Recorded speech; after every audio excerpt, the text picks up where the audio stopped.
नमस्कार दोस्तों, आप सभी लोगों का अपने इस चैनल में स्वागत करते हैं। दोस्तों, हम लोग केमिस्ट्री वाले विषय को पढ़ने वाले हैं और वह आपका अध्याय फर्स्ट का ठोस अवस्था हम लोग शुरू कर रहे हैं। तो ये देखिए आपके सामने यहाँ पे लिखा हुआ है। लिखा इसलिए गया है जिससे आपका नोट्स भी तैयार हो जाए और हमको लिखना ना पड़े, और आपको जितना समय हम लिखने में बर्बाद करेंगे उतने समय में आपको अच्छे से समझा देंगे। और यकीन मानिए आपको पूरा वीडियो खत्म होते होते आपको याद भी हो जाएगा, ये हमारी गारंटी है। आप जरूर देखिए लास्ट तक, आपको पूरा आपको याद हो जाएगा। तो आइए वीडियो को शुरू करते हैं।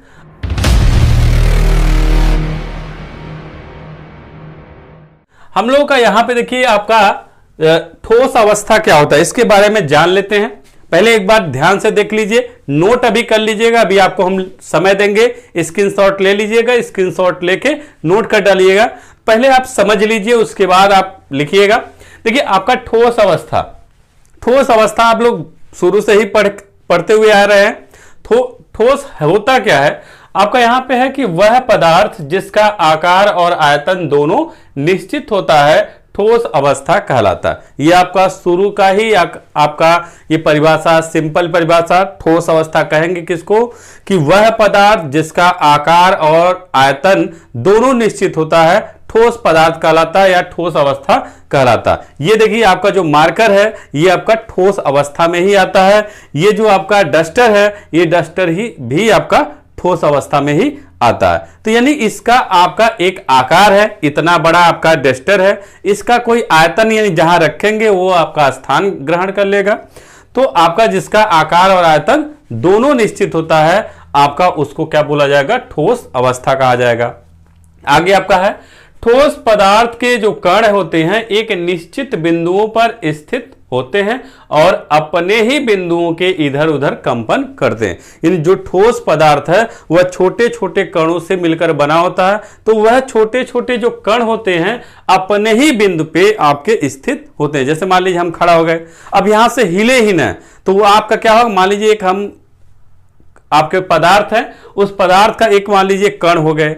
कण में आपका क्या है, मान लीजिए हम अपने जगह पे हैं तो अपने ही जगह पे रहें, इधर उधर न हिले। बस हिलना जब होगा यानी कि और अपने ही बिंदुओं के इधर, यानी जब मान लीजिए हिलना होगा तो हम यहीं खड़े हैं, यहीं से अपना हिल डुल लेंगे, कहीं इधर खिसक के नहीं जाएंगे। हम जहां खड़े रहेंगे वहीं पे अपना हाथ होत हिला उला लेंगे। तो वही आपका क्या हो जाएगा कि जो ठोस पदार्थ के कण होते हैं एक निश्चित बिंदु पर स्थित होते हैं और अपने ही बिंदु पे इधर उधर कंपन करते हैं। यानी जहां पे हम खड़े हैं वहीं अपना हाथ चलाते रहेंगे लेकिन इधर उधर नहीं हिलेंगे। तो वही आपका क्या हो जाएगा कि जो ठोस पदार्थ के कण होते हैं वह कण आपका अपने ही बिंदुओं पर स्थित होते हैं और अपने ही बिंदु पे इधर उधर आपके कंपन करते रहते हैं। तो ये आपका ठोस अवस्था हो गया। एक बार फिर से ध्यान से सुनिए, ध्यान से आप वीडियो को देखिएगा क्योंकि लास्ट तक आपको याद करा देंगे, ये हमारी गारंटी है। तो ध्यान से सुनिए हमारी बात को। ठोस अवस्था कहेंगे किसको, पहली बात ठोस अवस्था किसको कहेंगे, यानी आप कहेंगे कि वह पदार्थ जिसका आकार और आयतन दोनों निश्चित होता है, वह पदार्थ जिसका आकार और आयतन दोनों निश्चित होता है ठोस पदार्थ कहलाता है। समझ में आ गया। ठोस पदार्थ किसको कहेंगे, जिसका आकार और आयतन निश्चित होगा, उस पदार्थ को हम लोग ठोस पदार्थ कहेंगे।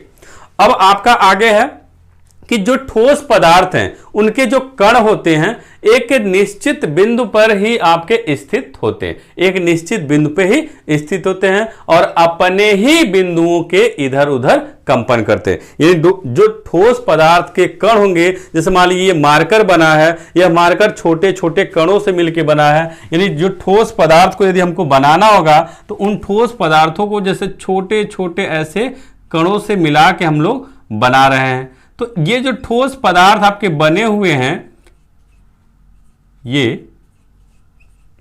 तो ये आपका ये एक निश्चित बिंदु पे है स्थित। यानी जो आपका यहां बीच वाले को देखा जाए तो बीच वाला जहां पे है वहीं पे रहेगा, आपका इधर उधर नहीं जाएगा क्योंकि जाने के लिए जगह ही नहीं है। तो आपका यहां पे आपका क्या है, जो ठोस पदार्थ है उनके जो बिंदु हैं, जो कण हैं, वह आपका एक निश्चित बिंदु पे ही स्थित होंगे और उसी बिंदु पे इधर उधर कंपन करेंगे। तो ठोस पदार्थ क्या है आप समझ लिए हैं, एक बार फिर से सुन लीजिए जिससे आपको अच्छे से तैयार हो जाए। ठोस पदार्थ कहेंगे किसको कि वह पदार्थ जिसका आकार और आयतन दोनों निश्चित होता है, ठोस पदार्थ कहलाता है, ठीक, या ठोस अवस्था कहलाता है। उसके बाद आपका ठोस जो अवस्था है उनके जो कण है यानी ठोस पदार्थ के कण एक निश्चित बिंदुओं पर स्थित होते हैं और अपने ही बिंदुओं पर इधर उधर कंपन करते रहते हैं। ये ठोस अवस्था की परिभाषा हो गई। फिर आगे चलते हैं। आगे आपका है ठोस अवस्था के सामान्य अभिलक्षण। ठोस अवस्था के सामान्य अभिलक्षण मतलब क्या क्या गुण हैं ये। तो पहला गुण आपका है कि ठोस पदार्थ निश्चित द्रव्यमान, आयतन एवं आकार के होते हैं। अभी हम आपसे ये कहे हैं कि इसका एक निश्चित वेट होगा, इसका कितने ग्राम का ये वजन होगा, उसका जो है जो भी ठोस पदार्थ होगा उस ठोस पदार्थ का एक निश्चित द्रव्यमान होगा, उसका आयतन होगा, क्योंकि आप कहें दोनों आयतन निश्चित, तो आयतन हो गया और आकार। आकार तो पहले ही जान लिए कि ठोस पदार्थ होगा तो उसमें आपका आकार और आयतन होगा, लेकिन उसके साथ साथ द्रव्यमान भी आपका उसका निश्चित होगा। दूसरा आपका गुण है कि ठोस पदार्थों में अंतरा आणविक दूरियां लघु होती है, यानी जो ठोस पदार्थ है उनके जो अणुओं के यानी कि अणुओं के बीच की जो दूरी होती है वह आपका बहुत कम होता है। जैसे ये मान लीजिए आपका है ठोस पदार्थ का कण है, तो इनके जो अंदर यानी कि देखिए जगह बहुत कम है, यानी कि यहां पे जो अणुओं के बीच के गैपिंग है वह गैपिंग आपका बहुत कम है। तो आपका ठोस पदार्थों में अंतरा अणुक दूरियां लघु होती है मतलब कम होती है। दूसरा गुण हो गया। तीसरा गुण है कि ठोस पदार्थों में अंतरा अणुक बल प्रबल होते हैं, यानी ये जो कण है एक दूसरे से जो बंधे हैं मतलब एक दूसरे के साथ चिपके हैं, उनके बीच जो आपका होगा बल जो है बहुत शक्तिशाली होगा, प्रबल होगा। तो आपका क्या होगा कि जो ठोस पदार्थ है इनके अणुओं के बीच का जो अंतरा अणुक बल होगा वह आपका क्या होगा, प्रबल होगा। चौथा आपका है कि ठोस पदार्थों में असंपीड्यता और कठोरता होता है, यानी जो ठोस पदार्थ होगा उसमें असंपीड्यता नहीं होगा। असंपीड्य मतलब उसको दोनों तरफ से यदि दबाया जाए तो वह नहीं दबेगा। अ का मतलब भी होता है आपका नकारात्मक, नहीं दबेगा, और कठोरता मतलब आपका नहीं दबने का मतलब कठोर होगा। ये डस्टर ले लीजिए, डस्टर को यदि हम दोनों तरफ से दबाएं डस्टर को तो आपका यहां से ऐसे दबाया जाए तो नहीं दबेगा। नहीं दबेगा का मतलब ये असंपीड्य है और आपका ये कठोर है। तो ये आपका 4 गुण हो गया, यानी ठोस पदार्थ यदि कोई है जो ठोस अवस्था है उनमें 4 आपके गुण देखने को मिलेंगे। तो पहला गुण आपका क्या होगा कि ठोस पदार्थ का निश्चित द्रव्यमान, आयतन और आकार होते हैं।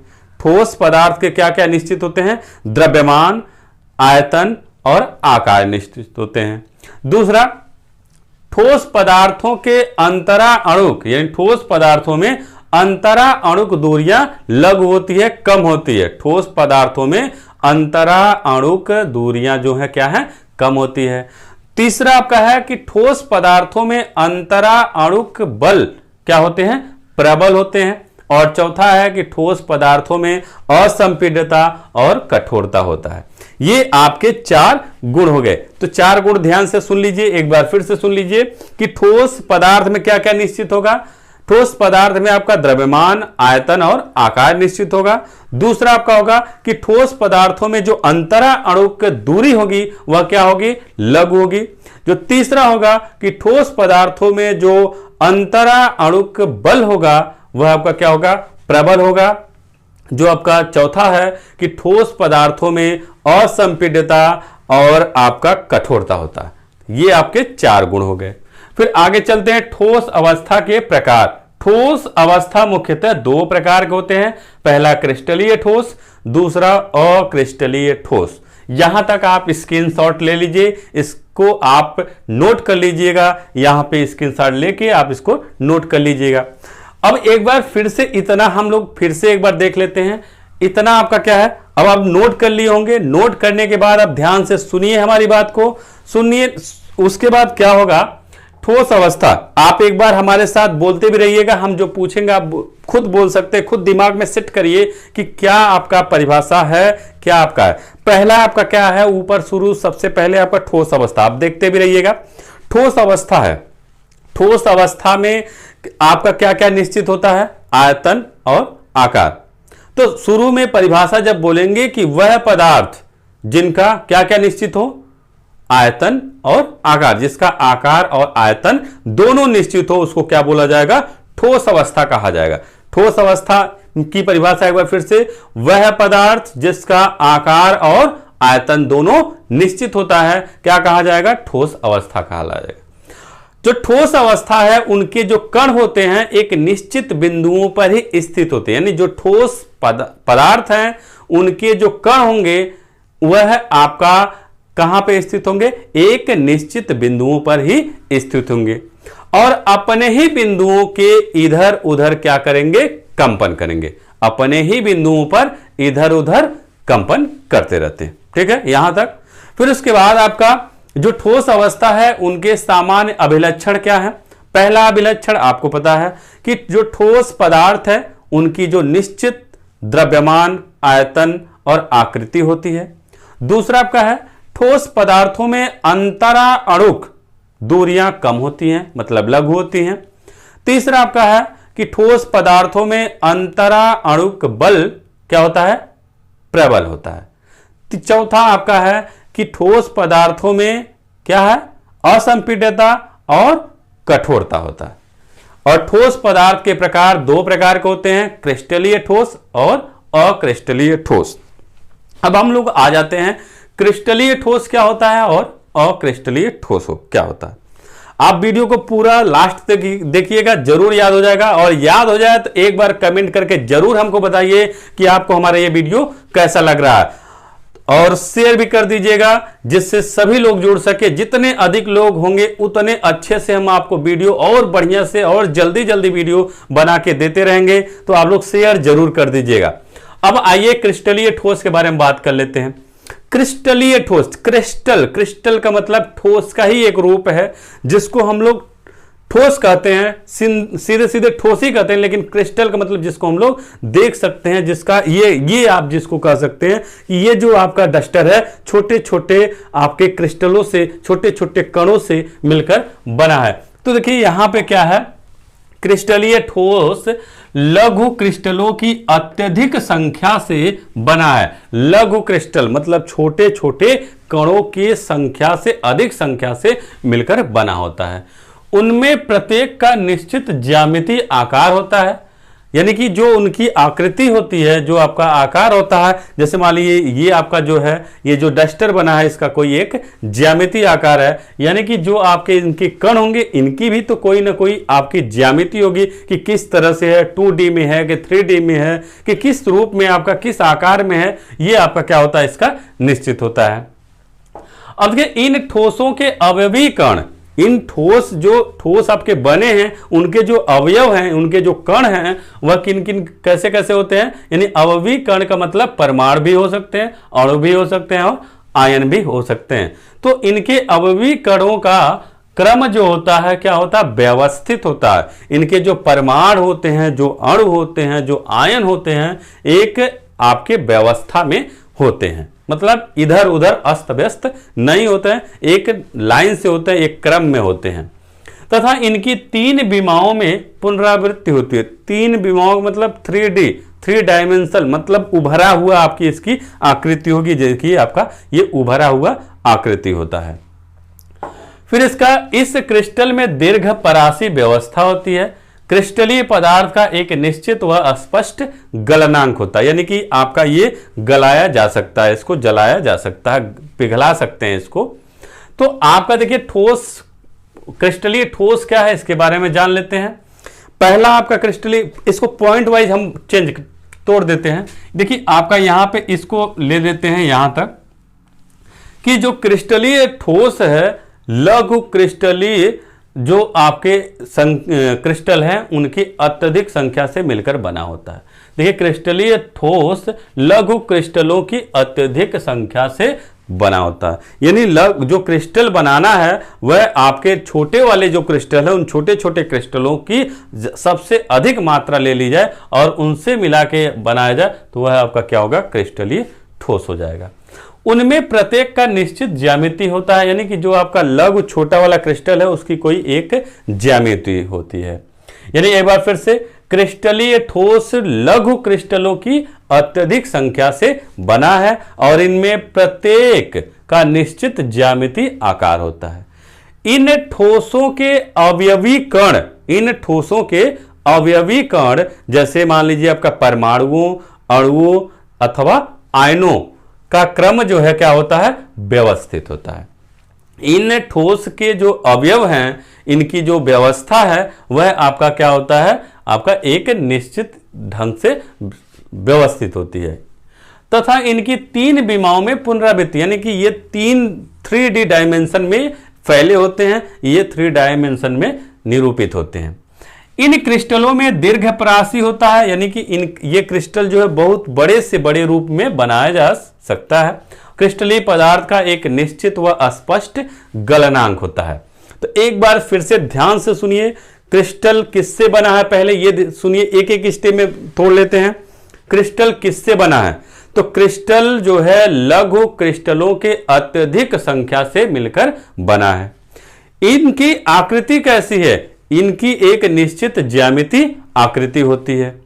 अब इनके जो कण हैं, यानी इन ठोसों के अवयवी कण, मतलब जो परमाणुओं, अणुओं और आयनों की क्रम व्यवस्था, क्रम क्या होता है, व्यवस्थित होता है। इनकी 3 विमाओं में पुनरावृत्ति होती है, 3 विमाओं में बार बार ये रिपीट होते रहते हैं 3 डायमेंशन में। इन क्रिस्टल में दीर्घ परासी व्यवस्था होती है और क्रिस्टलीय पदार्थ का एक निश्चित व स्पष्ट गलनांक होता है। एक बार फिर से ध्यान से सुनिए, अभी आप नोट कर लीजिएगा। क्रिस्टलीय ठोस किसको कहेंगे, ये किससे पहले बना है, तो आप बताएंगे कि लघु क्रिस्टल के अत्यधिक संख्या से मिलकर बना। क्रिस्टलीय ठोस लघु क्रिस्टल के अत्यधिक संख्या से बना है। उसमें प्रत्येक की निश्चित ज्यामिति आकार होता है। देखिए, उनमें प्रत्येक का निश्चित ज्यामिति आकार होता है।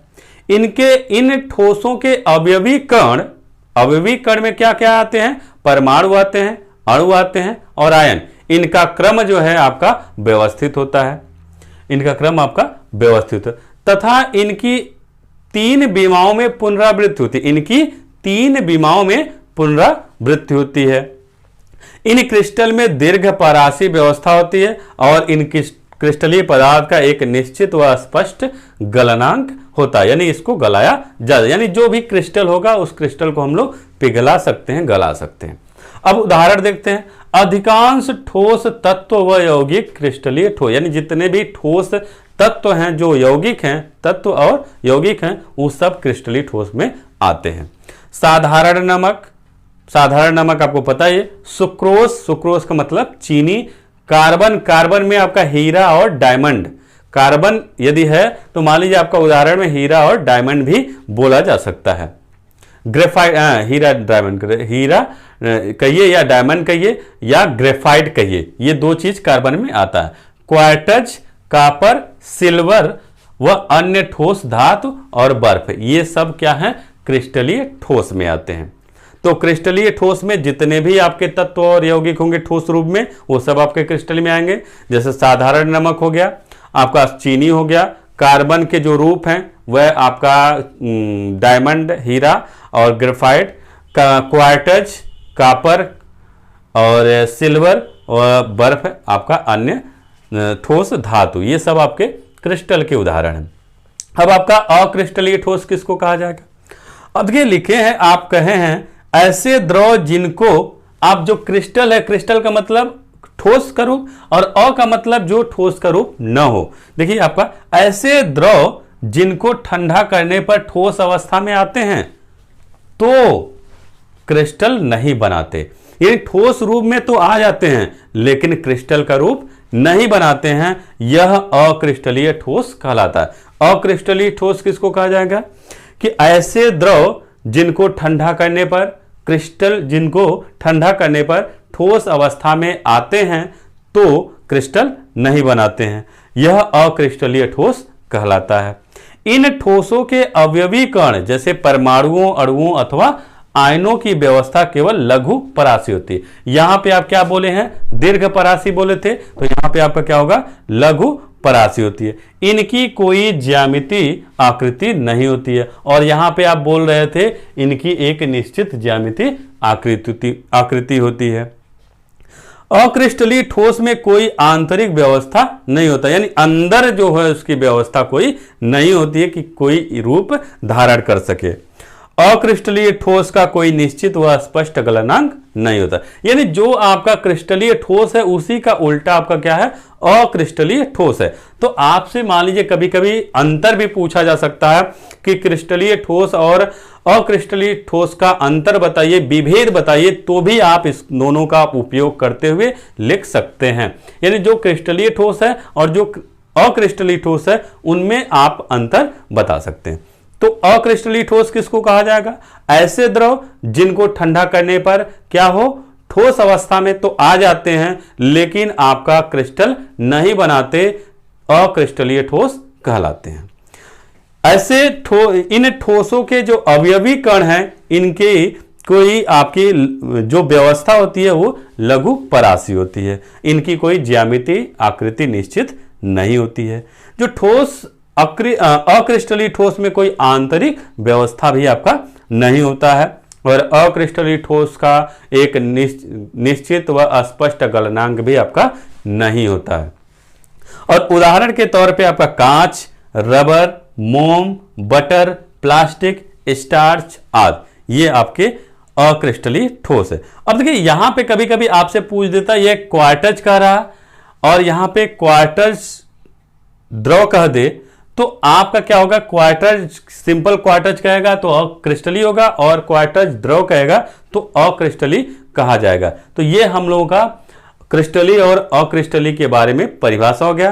तो आप ध्यान से इसको देखिए, यदि एक बार में कभी कभी ऐसा होता है किसी का माइंड बहुत तेज होता है तो एक बार में समझ लेता है, लेकिन कुछ लोग ऐसे होते हैं थोड़ा सा माइंड वीक होता है तो वो लोग परेशान ना हो, उसको आप क्या करिए ध्यान से एक बार देखने के बाद पुनः दोबारा देख लीजिए, 2 बार 3 बार देखिए, जैसे ही आप देखेंगे तुरंत आपको याद हो जाएगा, ये यकीन मानिए। और इस चीज को आप स्क्रीनशॉट ले लीजिए, नोट कर डालिए और नोट करके आप याद कर डालिए और याद हो ही गया होगा, लगभग आपको याद हो गया होगा।